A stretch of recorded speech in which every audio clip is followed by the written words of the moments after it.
What's up guys, Paramoto here. How are you guys doing today? Today I'm doing fantastic. So welcome to the very first Viewer Video Friday. Today's video was brought to you guys by a subscriber just like yourselves. I take video suggestions down below in the comments. Just put hashtag Viewer Video Friday and we'll make your videos. Also don't forget to like and subscribe down below. It helps me out a ton. Anyway, let's get today's video. So guys, on today's video I want to talk about the pros and cons of buying cheap versus expensive motorcycle gear. Well, honestly guys, I have done both. I've bought cheap gear, I have bought expensive gear like these gloves that were well over $100. I have experience doing both, and both have their goods and bads, and I want to talk about them today. So first we're going to talk about the pros of buying cheap gear. Obviously the first pro of buying cheap gear is that it's less expensive. If you just bought a brand new motorcycle, you might not have $500 to go spend on a Rye helmet. You might have to go and get a built or a Speed and Strength or something like that, or an off-brand that doesn't have any sort of label on it whatsoever. You might be in that situation. We've all been there. There's very few of us that probably have never experienced financial hardships, and you know what? If it keeps you safe on a motorcycle, hey man, go for your cheap gear. Cheap gear meets minimum standards. If anybody ever does any AR-15 builds, you know what mil-spec means. Mil-spec meets minimum standards, just like the government getting contracts that go to the lowest bidder. Cheap gear still has to meet minimum standards, specifically helmets. Helmets have to meet, at least in America, DOT regulation. The icon that I'm wearing means ECE regulations. ECE is basically the European version of DOT regulations for helmets. ECE regulations are a little bit more stringent, so an ECE helmet is actually a little bit better than just a simple DOT helmet. And then you go up to Snell ratings. You're not going to get a Snell rating on a... Snell is more racing. It's for higher impacts. I believe they're actually rated for multiple impacts as well.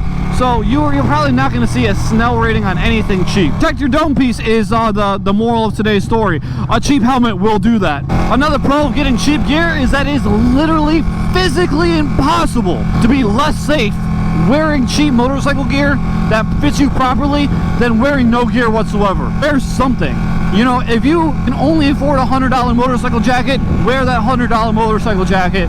Wear it proudly, because if you skid down this road, you are going to be patting yourself on the back that you spent that $100. Now that we've talked about some solid pros for buying cheap motorcycle gear, let's talk about some of the cons of buying cheap motorcycle gear. Cheaper gear will be most likely made out of less quality materials. You're talking about maybe cheaper leather, cheaper textiles, cheaper synthetics. It may not protect you as well as more expensive stuff. Now, I will say that sometimes you do just pay for a name brand, and you know, that Costco ketchup's gonna taste just as good as the Heinz. But at the same point, if I was going to get in a wreck tomorrow, I want an Rye on my face rather than a built. And I'll say that every single day. Honestly, I think all of us would probably agree on that.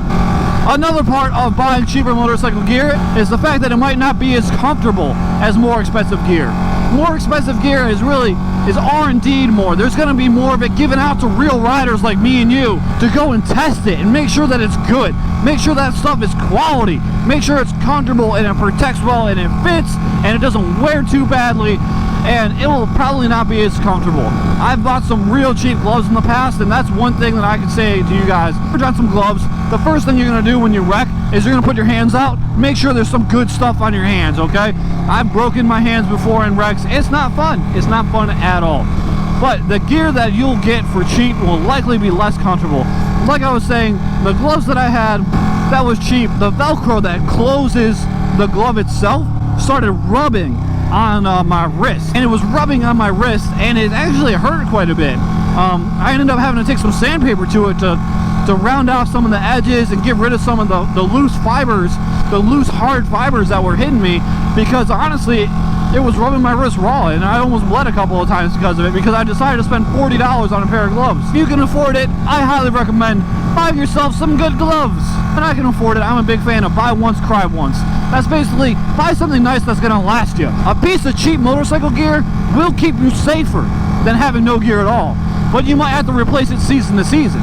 So if you go and you buy that cheap pair of $50 gloves, you're probably going to have to, like me, replace them every single season, which becomes kind of like a fashion statement. You wear them out, it's kind of like a source of pride at sometimes, but then other times you might not want to spend $40 or $50 every single motorcycle season on a pair of gloves that probably should last you. You might want to go ahead and buy the good stuff off the bat. You'll save money in the long run. On to the pros of expensive gear. So basically everything is true for the pros of cheap gear, and also the cons of cheap gear is also true for the pros of expensive gear. So gear is one of those things you literally, like I said, you cannot spend too much money on. If I went to a motorcycle meet and somebody said, oh, I spent $4,000 on this helmet, it's supposed to be the best thing ever, I'd probably give them a high five for actually doing something that keeps them safe. It's like somebody telling me that you always put your kid in a good car seat just so they stay safe and like alive in an accident. No, yeah, we like to go fast, we like to have fun, but at the end of the day, you gotta keep your brain inside of your head, you know? And if you want to spend $4,000 on a helmet, man, good for you. Good for you. We might scoff at each other for spending too much on our bikes. A Harley is an overpriced piece of crap.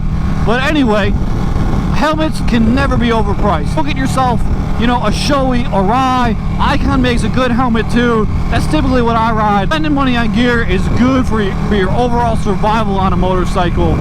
Go ahead and spend the money. Now let's get on to the pros. So some of the pros could be, like I said, very similar, if not the same, to cheaper gear, but in the mirror opposite fashion. Expensive gear, although it can be hard to get into at first, are made out of better quality materials. I'll tell you though what, these Scorpion gloves are like one of the top of the line gloves. I can't remember the model or anything. These things are super comfortable. They're made out of real leather. They have a contact patch on the palm. I don't know if you can see it, but it's so when you put your hands down, it'll hopefully just wear down the plastic before it gets to the leather, which is the next step before your skin. I'm very thankful that that little piece of plastic's on there. I never got those out of my Icon $40 29er gloves. My actual experience, my real world experience, the more expensive gear is more comfortable. I had the opportunity to put on like a $900 Ducati racing jacket, and the thing, it felt like PJs. I mean, I could have went to bed with that thing on. I mean, I probably would have anyway because it looks super cool, but a $900 leather Ducati jacket that had like just the perfect amount of weight to not be cumbersome but also make you feel all nice and cozy and also very protected. Hey man, I'm all about it. Expensive gear, like I've said, is going to protect you better too. Higher quality materials used in more expensive gear is going to be more abrasion resistant. It's going to be able to take an impact better. Like I've broken down with the helmet ratings between ECE, DOT, and Snell, the more expensive helmets rated to Snell are going to protect your dome better. Feel free, if you have the money, go for that Snell rating. You'll thank yourself in the event that one of these cagers decide to try to take you out. Thank yourself on the event of one of these cagers trying to score 10 points by taking you out. Really the only con that I can think about with the expensive gear, besides for the fact that, you know, some gear you're just paying for the brand name and you want to make sure you do your research. You pay for those big brands that do all the R&D, that make sure that they're selling top quality materials, you know, make sure that the quality control is on point so you don't get a jacket that rips apart at the seams just because you know you wore it for a season. You know, if you get a good reputable brand, there's very little cons. There really isn't any cons to getting expensive gear. I suggest that you save up a little bit. I suggest that you get your baseline set of gear, the stuff that'll keep you safe in the event of a crash, and then you save up and you get some gear that'll keep you safer in the event of a crash. Your family will thank you in the long run, I'll tell you that much, and your skin will thank you too. It didn't get rubbed off by this giant hot belt sander that I'm riding on top of. Really the only con is it being expensive. You just gotta save up. I mean, if you have the opportunity, just save up, get yourself some good gear. That's it for today's Viewer Video Friday. Thank you for the suggestion. Keep them coming down below. Throw me a comment on the videos that you want to see made, and I'm gonna make them. This is gonna become a regular thing. I've added this onto our upload schedule. Every week that I got time to make a third video, you guys are gonna see a Viewer Video Friday. Thank you guys so much for watching. Make sure to like and subscribe. It helps me out a ton. Deuces.